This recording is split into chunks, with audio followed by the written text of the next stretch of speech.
पौराणिक कथाओं के अनुसार हनुमान जी ने सबसे पहले रामायण की रचना की थी, पर बाद में अपने ही हाथों से लिखित रामायण को उन्होंने समुद्र में फेंक दिया था। हमने जब इस बारे में जानकारी इकट्ठा की तो हमें कई चौंकाने वाले तथ्य सामने आए, जो आज हम आपके साथ साझा करने जा रहे हैं। जब भी बात रामायण ग्रंथ की आती है तो महर्षि वाल्मीकि का नाम स्वतः ही जुबान पर आ जाता है। मान्यताओं के अनुसार रामायण की रचना महर्षि वाल्मीकि ने की थी, लेकिन शास्त्रों और पौराणिक कथाओं में इस बात का उल्लेख मिलता है कि सर्वप्रथम रामायण श्री राम भक्त हनुमान जी ने लिखी थी। ऐसा माना जाता है कि जब लंका पर विजय प्राप्त करने के बाद प्रभु श्री राम अयोध्या में अपना राजपाट संभाल रहे थे, तब हनुमान जी ने उनसे तपस्या की आज्ञा मांगी और वो कैलाश की ओर पधार गए। कैलाश में हनुमान जी ने न सिर्फ घोर तप किया, बल्कि राम भक्ति में इतने डूब गए कि उन्होंने रोज नियमित रूप से एक शिला पर श्री राम का स्मरण करते हुए नाखून से राम कथा लिख डाली। दूसरी ओर महर्षि वाल्मीकि ने भी रामायण संपूर्ण कर ली थी, जिसे सौंपने के लिए वह कैलाश धाम भगवान शिव शंकर के पास पहुंचे।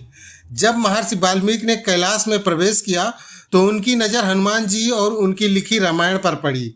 हनुमान जी द्वारा लिखित रामायण को देखकर महर्षि वाल्मीकि आश्चर्यचकित हो उठे। महर्षि वाल्मीकि मन ही मन सोचने लगे कि हनुमान जी एक योद्धा हैं, और एक योद्धा प्रभु श्री राम के जीवन का वर्णन इतने सुंदर रूप में कैसे कर सकता है। हनुमान जी के एक एक छंद को पढ़ने के बाद वाल्मीकि जी ने उनकी बहुत प्रशंसा की।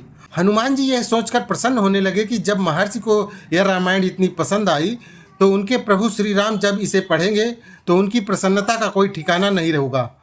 हनुमान इस विचार के साथ अपनी रामायण शिव शंभु को सौंपने ही वाले थे कि महर्षि वाल्मीकि के नेत्रों में खुशी के साथ साथ अश्रु देखकर वो रुक गए। हनुमान जी ने जैसे ही महर्षि वाल्मीकि को रोता देखा तो उनके मन में विचार आया कि वाल्मीकि जी एक महान कवि होने के साथ साथ राम भक्त भी हैं।